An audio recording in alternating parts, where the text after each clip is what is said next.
Welcome to this week's edition of Pitstop with me, Jaco van der Merwe, and I am joined by Mark Jones. On the agenda this week, probably not something, Mark, that is as exciting. It would just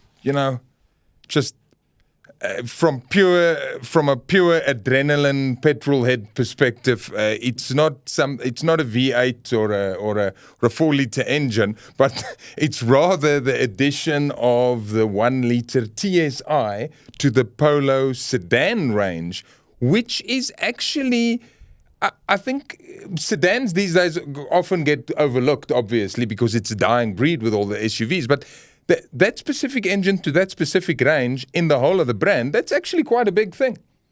Yeah, I think it's been about time they used that engine for the Polo. I mean, it is their only sedan in the VW range, which tells you exactly what you're saying.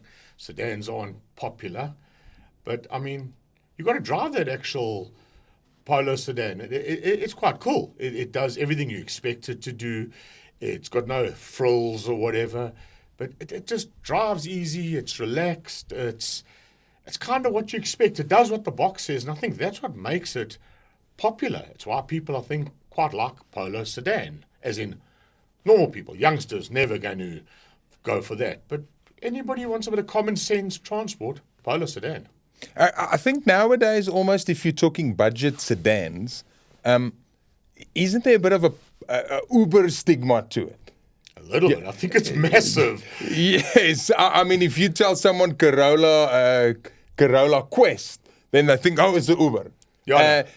I don't think it's, especially with the addition of this engine to the others, and we'll get to the others now, the other one, this is actually not really an Uber spec car.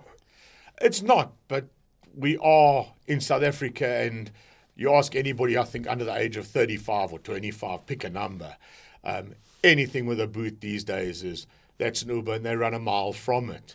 But the Polo Sedan seems to be just a bit more than that. And that's why I think it's relatively popular. I quite enjoyed my time in one. I thought it was pretty cool. I wish I could have made some money on the side, maybe, every time somebody thought I was picking them up. But other than that, it was pretty sharp. So the one you're referring to, that's the one we've known it up until now. That's the 1600 normally aspirated 4-cylinder. Correct. It used to be, that was also, I think it's still in the Polo Vivo, if I'm not mistaken, all of that. What's the outputs of that one? I think it was I'm cribbing here, some crib notes. 83 kilowatt? 81 kilowatts and 152 Newton meters. So okay. It was decent. It was okay. The TSI is obviously that's obviously part of the range. Yes. The TSI is just basically now the obviously more expensive than that, but that's now more the flagship type of a thing. And that's the 3-cylinder, 1-liter turbocharged TSI, and it's got an output of, which it does in all the other products, 85 kilowatt. Yeah, and 178 Newton meters. So although the power is fractionally up, you must remember up here on the reef, that naturally aspirated engine loses a lot. So that little turbocharged car is going to be a little bit more spunkier, 20-odd Newton meters more of torque, which will make it pretty cool. Interesting to see what it does with fuel consumption, because although the claim figure is 6.3, we know with these turbocharged 3-cylinder cars across all of the products, they're not quite there. You know, they're a little closer to 8 and things like that, but they have the extra urge. Just gearbox-wise? 6-speed auto. 6-speed not auto. 7-speed double clutch. So I guess they're keeping it simple, making it affordable.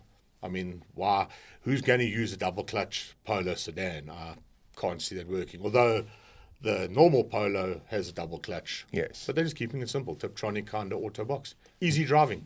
The 1.6 you had, that was a manual, the Polo Sedan? Yes. Okay, so that would be more obvious for the Uber spec. I think Uber's all about as cheap as you can get it. You know, I don't think they care for auto manual. I think it's as cheap as you can get it. But automatic cars for transport, if you're not Uber, I mean, that's where it's at. You don't want to be sitting in traffic rowing a manual car these days. Yeah, just getting back to that TSI, that 1-liter, that's in such a wide range of VW products now. I mean, we can start with the Polo Vivo GT which they've added that to, which came in the new, obviously, the Polo hatch, which is now in the Polo Sedan. That's in the Tygo. That is in the T-Cross. But, I mean, if you look price-wise to this Polo Sedan, you look at what it offers you. The Citizen's deputy editor, Brendan Seary, he recently had a Polo Sedan, the 1600, as a long-term vehicle. And Brendan has got a strong affiliation with the VW Jetta because he owned one and he dearly loved that car. And he was drawing a lot of comparisons with the two. And back in the day where you had the little Fox sedan based on the City Golf, you had the Polo Classic later years, you had this Jetta, you had the Passat, you had all of those.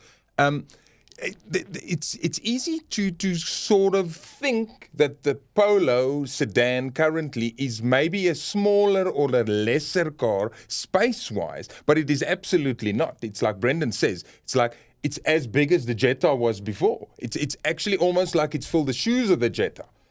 Boot-wise, 450 litres, that's a lot.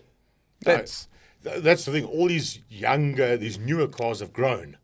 So, I mean, you honestly, if you put a Mark I Jetta, which became the Fox, against this current sedan, you'll see it's substantially different in size. I mean, the Golf Mark I to a Golf these days, I mean, it's chalk and cheese. These cars evolve. This Polo has sufficient size for a family. It's not a compact, I wouldn't call it, although it's called a compact sedan, it's not a tiny sedan. It's a fairly medium-bodied sedan.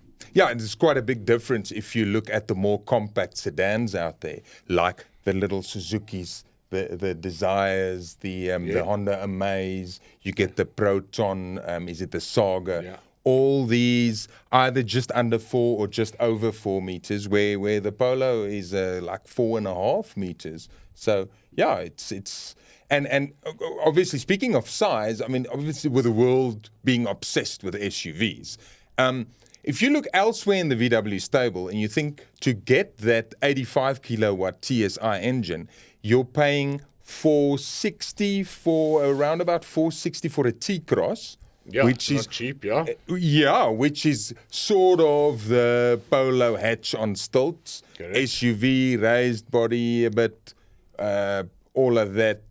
And you're looking at, you can get this TSI in a Polo sedan for around about 400, just under 400. I know the Life is 421. Yeah, 421 is the Life, and the not yet released is the Style, which will have some extra kit, is going to come at 454. So for 420, you've got yourself a very good package, but it's not SUV.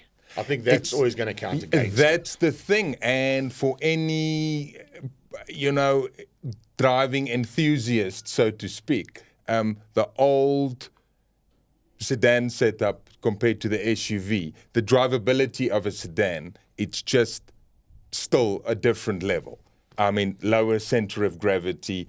The dynamics are normally better for driving than an SUV. I'm not talking serious performance, 7 million rand SUVs. But I mean, and I think that's something that also gets a bit lost. And I also think that does make a difference if people are undecided between an SUV or a sedan. There is a difference in driving the two. Yeah, I think, but we've lost the plot. The whole world's lost the plot. I mean, if you had said to us a couple of years ago, you would have a Ferrari SUV and a Lamborghini SUV, people would have laughed at you. So SUVs have just taken over the world. I don't know. People want cars on stilts, kind of drive everywhere they should, and then still be super fast and try and handle. But ultimately, they're not perfect. And the sedan has been the biggest loser. I mean, the sedan sales just continue to decline worldwide. But the Polo, in this case, it's a value add. It's a value proposition. It's not trying to be better than an SUV or go anywhere an SUV can't go. It's not acting like it's super fast. It's just kind of saying, yes, good, solid transport. Do it all day, every day, got a boot. And there are still people who kind of go, I like the boot, maybe I don't like the SUV. Because the one thing the SUVs don't offer is boot. They look all cute, but those boots are tiny. You barely put a kit bag in the back and it's full. So that's where the Polo sedan scores. It's got some storage space. Well, yeah, at least this is should I say, this might be the last VW sedan on the market locally today. But I mean, with that addition of that engine, it's probably going to be around for a while still. And Yeah, like you said, good value for money, good proposition. And that was all from us for this week's edition of podcast. I'm Jaco van der Merwe. I was joined by Mark Jones.